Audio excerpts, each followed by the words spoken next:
Salut à tous la team OL, Thomas M. Show pour OL Fan TV. Très heureux de vous retrouver les gones pour une nouvelle vidéo. Pour ceux que ça intéresse, je me trouve au parc de la Tête d'Or. Je pense que c'est la première fois que je fais une vidéo au parc de la Tête d'Or. Et bien voilà, me voilà au parc de la Tête d'Or. Vous verrez pas le parc de la Tête d'Or en entier, mais voilà, le fond c'est le parc de la Tête d'Or où les gens sont vraiment revenus. Vous voyez, le fait que nous soyons dans une zone verte, eh bien, ça réouvre les parcs et notamment le parc de la Tête d'Or. Et je peux vous dire qu'il y a énormément de monde. Il faut dire que la journée est particulièrement estivale. 25 degrés. On a mis la petite veste madras, estivale aussi. J'espère que vous allez tous très bien. Alors, nouvelle vidéo comme je vous ai dit. Alors, ça va être un mixte en OL Daily News, OL Daily Mercato. Il y a beaucoup d'actualités côté Olympique Lyonnais et toujours cette fameuse actualité sur la reprise ou non de la Ligue 1 qui est menée par Jean-Michel Aulas en personne. Cette bataille qui dure depuis des semaines. Jean-Michel Aulas ne lâche rien. Alors, ils se font de plusieurs tweets dans la journée.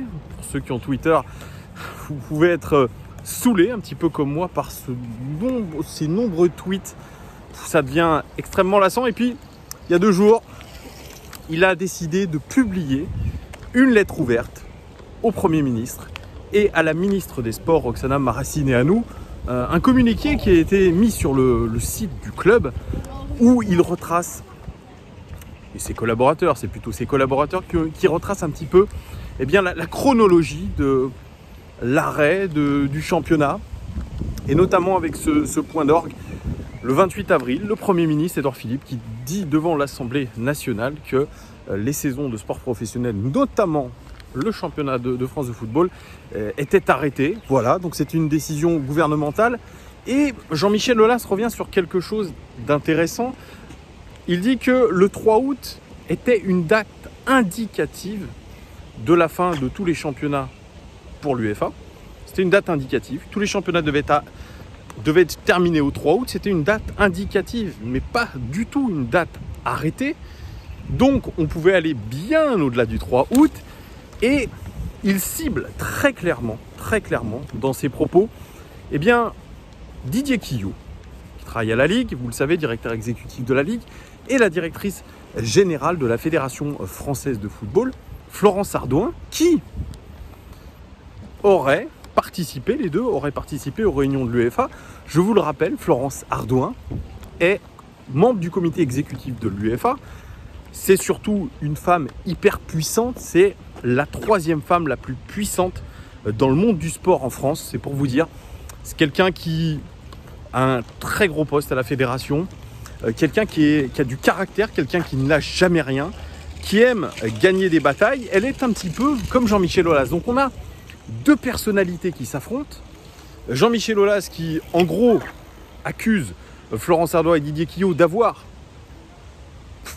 de manière quasiment innée, eh bien, oublié, ou alors, ils ont fait semblant d'oublier que la date du 3 août, c'était qu'une date indicative et c'était pas une date arrêtée.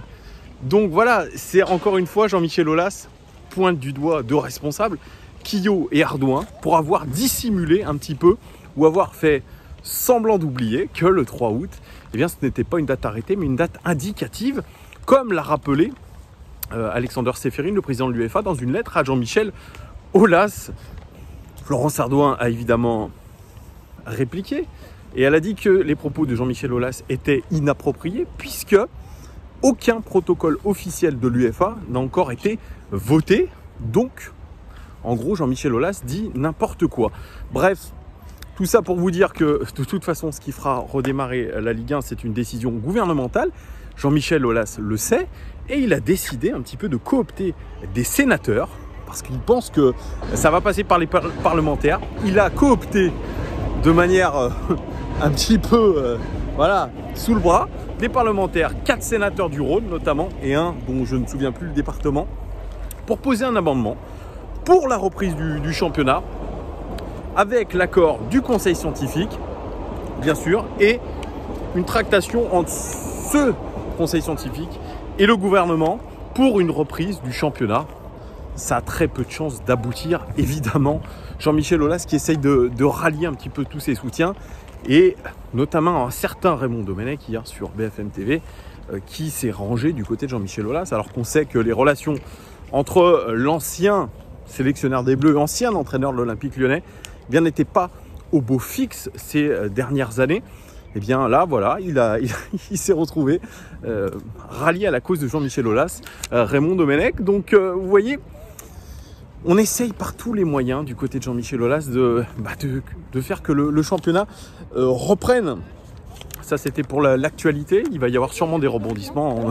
Je vous en dirai plus dans les prochains jours, dans les prochaines semaines, puisque, vous savez, on a déjà pris du retard un petit peu sur une reprise potentielle de la Ligue 1. Et puis, on a eu un tweet aujourd'hui d'un journaliste du Stade Rennais, un journaliste qui est proche du Stade Rennais, pardon, qui a montré une photo de la pelouse du Roison Park qui est en plein travaux.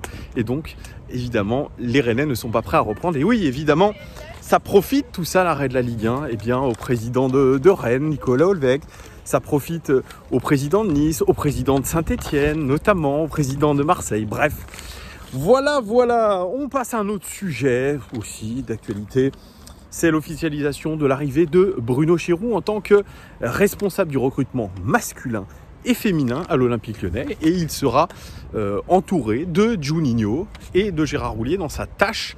Sa tâche va être assez lourde, puisqu'il va être en première ligne sur le recrutement, sur aussi le remplacement d'un Florian Maurice qui avait fait plutôt un super travail à l'Olympique Lyonnais. Donc la tâche va être forcément très lourde pour Bruno Chéroux, qui n'a pas que des avis positifs sur lui, notamment de la part de Romain Molina, qui le traite de branleur, entre guillemets.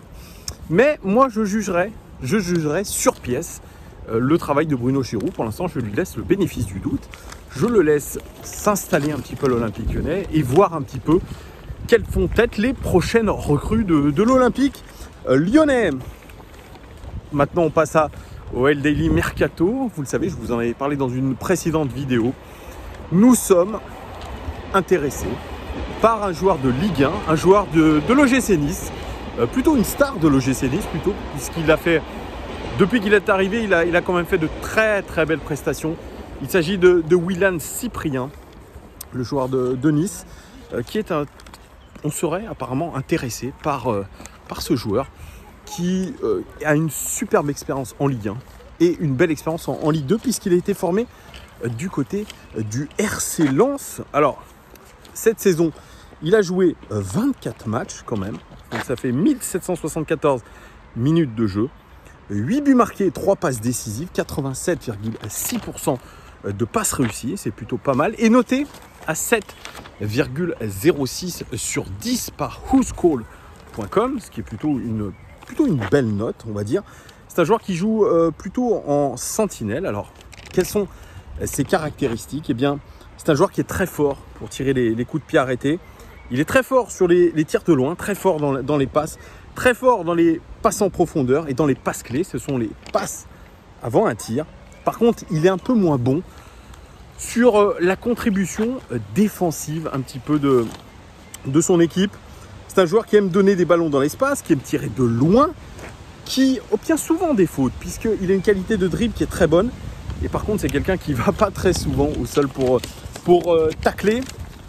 Alors, sur le site Transfer Market, il est estimé à 14,5 millions d'euros.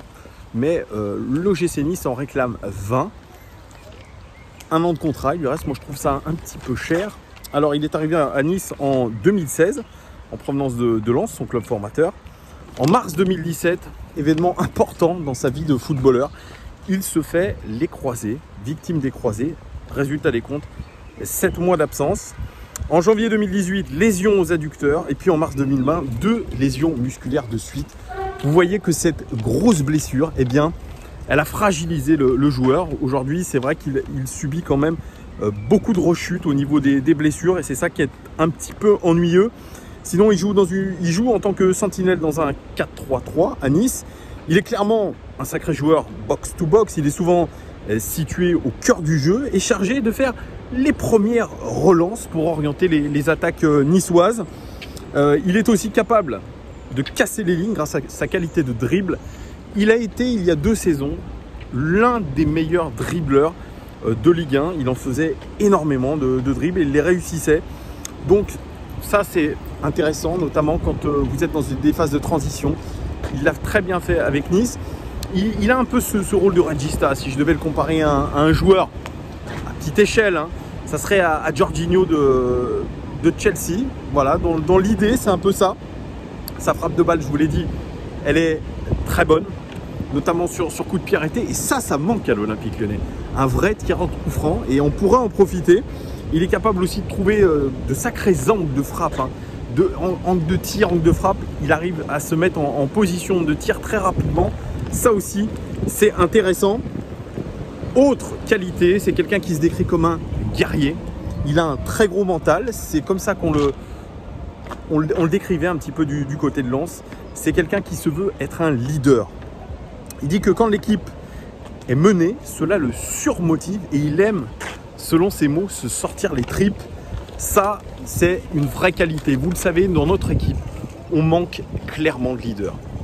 Un joueur comme lui, qui a 25 ans aujourd'hui, qui a un beau passé en Ligue 1, malgré ses blessures, eh bien, il peut être extrêmement intéressant, notamment pour guider des jeunes. Et moi, je lui fais confiance. On cherche des joueurs de caractère, on cherche des joueurs qui imposent quelque chose sur le terrain, autant techniquement eh bien, que mentalement. Voilà, on a besoin de joueurs qui tapent du poing sur la table, qui remotivent tout le monde. Et c'est vrai que William Cyprien, eh bien, c'est ce joueur-là qui est capable un petit peu de remuer tout le monde. Moi, je trouve que c'est une bonne alternative. Ce qui m'inquiète un peu, c'est sa fragilité et c'est son prix. 20 millions d'euros, pour moi, c'est trop cher. Il reste 1 an de contrat, 20 millions, c'est trop cher. Sachant que le joueur est un petit peu fragile, moi, je pense que sa valeur plutôt estimée, ça serait quelque chose comme 15 millions d'euros. Pour 15 millions d'euros, je pense qu'on peut se permettre de le faire signer. Après, William Cyprien, il est aussi convoité par des équipes anglaises, notamment West Ham, notamment Everton, notamment Newcastle. Et en France, il est convoité par le LOSC et par le Stade Rennais. Donc, il va avoir des choix à faire, évidemment. Il va y avoir certains choix à faire pour lui. Donc ce n'est pas sûr encore qu'on l'ait, William Cyprien, mais vous me direz un petit peu dans les commentaires ce que vous pensez de ce profil. Est-ce qu'il serait intéressant chez nous? À quel poste? Alors on sait qu'il aime bien jouer en tant que sentinelle, on sait qu'on est aussi chargé dans ce milieu de terrain. On perd Lucas Touzard, mais ce n'est absolument pas le même profil que Lucas Touzard. C'est un profil plus technique, moins chien de garde, et on sait que maintenant, même s'il a beaucoup été décrié, quelqu'un comme Lucas Touzard, un profil à la Lucas Touzard, c'est important dans une équipe, c'est important, quelqu'un qui fait le sale boulot, c'est important, un guerrier comme ça, quelqu'un qui est mort de faim, qui va sur tous les ballons. Donc voilà, il va falloir lui faire de la place à William Cyprien, ça dépendra aussi des départs. Et est-ce qu'on fait confiance aujourd'hui aussi à Thiago Mendes? Est-ce qu'on lui refait confiance sur l'avenir ou pas du tout? C'est aussi des questions à se poser. Pareil, OL Daily Mercato, les gars, vous le savez, Grégory Coupet, eh bien, n'a pas été prolongé à l'Olympique Lyonnais. On cherche un tout autre profil côté OL. Je vous avais parlé de la piste Fabrice Grange, entraîneur actuel des gardiens de Saint-Etienne. Ça ne devrait pas se faire. Pourtant, il avait les faveurs d'Anto Lopez. Ça ne devrait pas se faire puisqu'il y a plusieurs autres profils qui plaisent en interne, notamment le profil de Christophe Revel. Christophe Revel, c'est un ancien gardien passé par le Stade Rennais entre 2000 et 2002. Il était 3e gardien. En 2008, il est passé du côté de Vannes en Ligue 2 où il était titulaire. Et il est entraîneur des gardiens. Il a été entraîneur des gardiens de Rennes et de Lorient. Depuis mars 2020, il est entraîneur des gardiens du Maroc avec un certain Hervé Renard. C'est quelqu'un qui a côtoyé à Rennes un certain Christophe Lolichon, qui est aussi, je vous en parlerai après, un des favoris pour remplacer Greg Coupet. Il dit avoir exactement la même philosophie que lui. Selon Lolichon, Revel est quelqu'un qui réfléchit beaucoup et qui avait déjà la fibre d'éducateur et ce côté avec beaucoup d'envie de transmettre. Quelqu'un aussi qui va chercher de la nouveauté, notamment dans les exercices, en voulant améliorer notamment la vision des gardiens. Il veut casser la routine, sortir des exercices mécaniques et faire réfléchir ses gardiens. Développer notamment cette réflexion mentale, ce qui est plutôt bon signe. Il fait un travail minutieux, construit, réfléchi, le tout à partir d'une pyramide en guise de socle de travail où l'on y retrouve différents piliers, la technique, le physique, la tactique et le mental pour aboutir à un haut niveau de performance. Dans le contenu, c'est beaucoup de travail analytique dans un premier temps, après du physique que l'on ramène dans une situation de jeu et puis on manage pour faire en sorte que les gars soient bien dans leur tête. Ça, c'est lui qui le dit. Il rajoute, lorsqu'on entraîne, on est confronté à des problématiques auxquelles on ne pense pas quand on est joueur. L'idéal serait de coacher de 20 à 30 ans et de jouer de 30 à 40 ans, même si ce n'est pas possible, parce que manager t'apporte de la maturité. Tu dois penser aux autres, gérer les émotions d'un groupe, régler des problèmes et ne plus penser à toi, mais à la progression des autres. Moi, je trouve ce discours tout à fait excellent. Christophe Revel, moi, dans le profil, je trouve ça très intéressant. Vraiment, je le répète, je répète souvent ce mot intéressant, mais c'est clair, je pense que c'est une bonne piste. C'est un bon prétendant pour moi. Il faudra le sortir de sa sélection du Maroc, mais le challenge lyonnais peut être intéressant. Alors, je vous parle de l'élève, je vais vous parler du maître. Pour moi, c'est la meilleure piste. C'est ce qu'on peut trouver de mieux. C'est Christophe Lolichon, 56 ans. C'est l'un des entraîneurs français les plus titrés, mais il reste pas mal inconnu du grand public. Il a été successivement entraîneur des gardiens de Nantes, de Rennes et de Chelsea. Il est depuis 2017 à la tête du département des gardiens du club londonien où il est chargé du recrutement et de la formation de ses gardiens. Christophe Lolichon, il a connu de grands coachs et il est toujours resté. Il a été néanmoins écarté du poste d'entraîneur des gardiens en 2015 par Antonio Conte en raison de sa mauvaise relation avec Thibaut Courtois. Vous savez, celui qui a le seum. Il a connu une dizaine d'entraîneurs à Chelsea, mais celui avec lequel il a le plus accroché, c'est Carlo Ancelotti. Au niveau des gardiens qu'il a coachés, celui avec qui il garde le plus de liens, c'est Petrovic. Il l'a entraîné du côté de Rennes. Il a ensuite entraîné du côté de Chelsea. Et pour la petite histoire, c'est Petrovic qui a envoyé un texto directement à Christophe Lolichon pour lui demander s'il voulait l'entraîner à Chelsea. Christophe Lolichon a dit tout de suite banco. C'est comme ça qu'il est arrivé dans le club londonien. Il dit il a gagné aussi la Ligue des Champions, Christophe Lolichon, avec un certain Di Matteo. Et oui, et avec Sech dans les cages. Lolichon, il dit souvent qu'un entraîneur des gardiens, c'est 50% d'analyse et de recherche et 50% d'entraînement. C'est quelqu'un aussi qui travaille beaucoup avec la vidéo. Ça, c'est ce que demande l'Olympique Lyonnais aujourd'hui. C'est un entraîneur qui utilise les nouvelles technologies. Son credo, faire que les gardiens ne soient pas trop dépendants de vous. Il est évidemment au service de ses gardiens H24, mais il veut que ces gardiens soient proactifs et il veut surtout qu'ils aient l'envie de progresser. Si tu passes 2 heures à analyser ton match, tu dois être capable d'en avoir retenu quelque chose. C'est quelqu'un aussi qui a un gros réseau. C'est normal quand vous êtes dans un des plus gros clubs au monde, évidemment que vous développez votre réseau. Il est sans cesse dans la quête de l'amélioration de son savoir. C'est quelqu'un qui participe à beaucoup de colloques, qui fait beaucoup d'analyses, notamment sur les plateaux télé. Il est passé sur Canal+. Pareil, il a souvent fait des interviews dans des grands quotidiens. Donc c'est quelqu'un toujours qui va aller à la recherche du savoir. Ça, c'est très important et je trouve ça génial. Son nouveau poste de recruteur, d'encadrement surtout, lui permet de suivre tous les gardiens de Chelsea, même ceux prêtés, mais aussi ceux de l'académie. Il a toujours un pied sur le terrain. 3 fois par semaine, il entraîne les gardiens de l'académie. Ça, c'est excellent. Il a une vision globale de ce poste de gardien dans un club. C'est un vrai manager.